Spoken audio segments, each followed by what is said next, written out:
So we're back here again at Tony's Camo and Airgun Centre, and yet again I'm dragging more knowledge out of Tony and hopefully going to share it with you guys. So with this video I wanted to ask you about not airgun caliber but airgun pellet choice, because looking at the rack behind me here, there's probably what, 20 different things there? At least, and that's the tip of the iceberg. Yeah. There are lots. So, okay, if somebody asks you about airgun pellets and the choice and the shape and the profile, yes. Where would you send? What's the first thing you say? There are 4 basic pellet profiles available within the UK. You have the point, the dome, the hollow point, and the flathead. Right. They've all got a specialised task, but they can all be used for other things as well. So I realise that sounds a little bit strange. For example, a flat-headed pellet is predominantly used by target shooters to shoot at a cardboard or paper target because it cuts a nice, clean, round hole.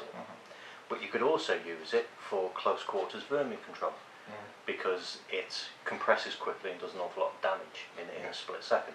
So it's also a good close hunting pellet. So the basic uses, you have firstly a pointed pellet.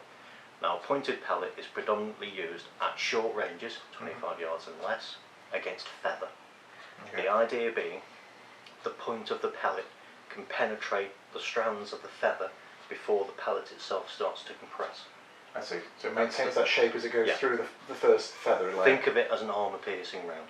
Right. It's there to pierce the armour of the bird's feathers, which are interlocked, and then as it hits the skin, the pellet itself starts to compress. I see. Okay. Giving you a cleaner kill.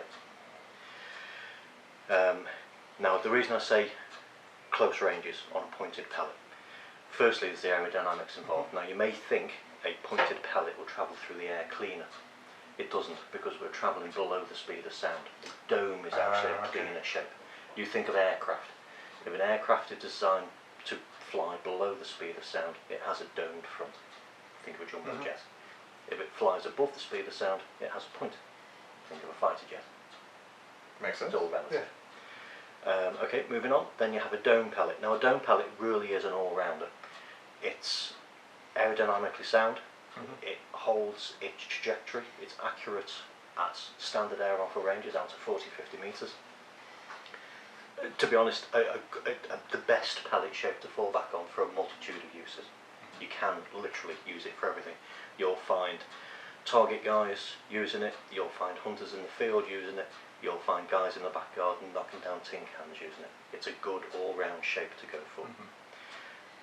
The hollow point pellet, very similar use as the pointed pellet, apart from you're going against fur. So you don't need that armour piercing, you just need maximum compression. So the hollow point, as the pellet hits its target, the hollow point spreads out. Kind of goes like that and inverts. And that's it, causing maximum damage to the prey, therefore giving you a clean kill. That's the basic idea. And I think the flatheads we've already gone over. So the flatheads can be used predominantly by target guys, but also close quarters hunting. Okay, so it brings us back round full circle there. So, with looking at the sort of different brands and the range behind us here, sure. I noticed some also, there's the calibre obviously, and then there's the shape, and there's often the profile listed. Yeah. A lot of them also list weight and grain weight and things like that, so how does that come into it? I mean, firstly, you'll find a specific pellet for your rifle or pistol that will give you a good group. That is the most important thing. It's a waste of time thinking I must use a heavyweight pellet for a good impact if it's giving you grouping that looks like you're shooting with a shotgun. Yeah. It has to be an accurate pellet first. Chances are you'll have a handful of different pellets then that you can get good grouping with, so then it's personal choice to go for what weight you go for. Now what difference does the weight make? There's no great rule of thumb. The basic idea is if you use a heavyweight pellet you will decrease your velocity but increase your foot poundage.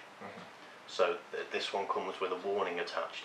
If you're using a rifle with a mid-range pellet and you're producing 11.9 foot-pounds, potentially if you put a heavyweight pellet into it, you could break the law. Because it's all about the combined energy about. It's all about the combined energy, about velocity, and weight. The faster a projectile travels and the heavier it is, the more foot poundage it exerts.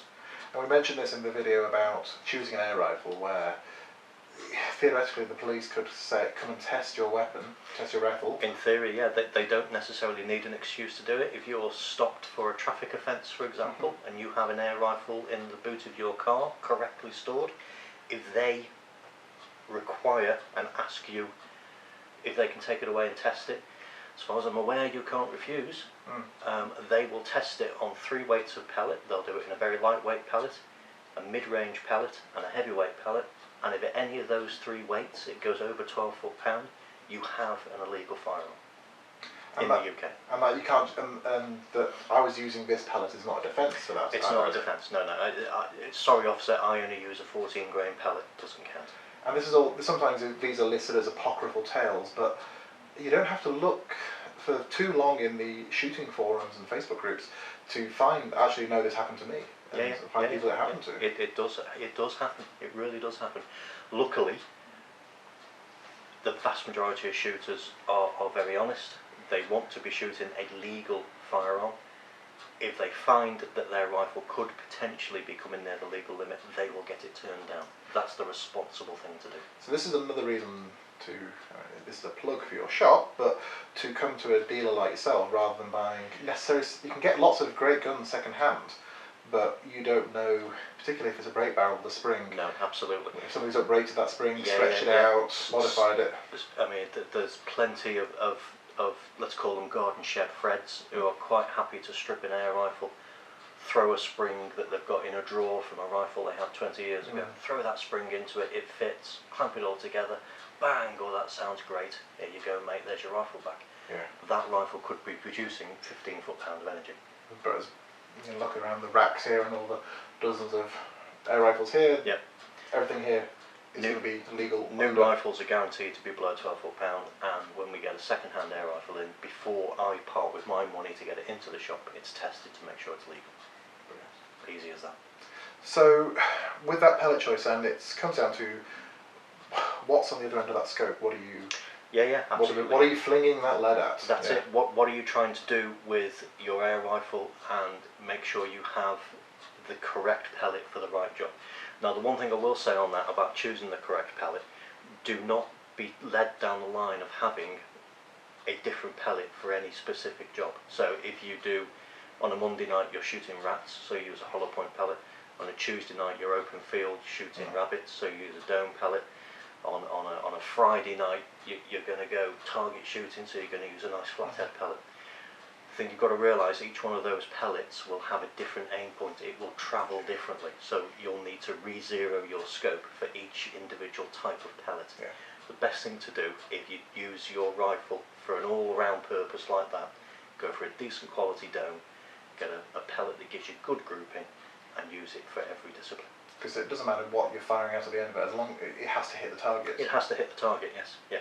And I can promise you now, no matter what shape pellet you're using, if you're hunting and you hit your quarry cleanly in the head, as we all should be doing, it will die. Yeah. And I suppose another takeaway from that is that if your grouping has suddenly gone off and you want to have an excuse for why you can't hit the target anymore, you can just say you've changed the pellet. Yeah, and it will do it.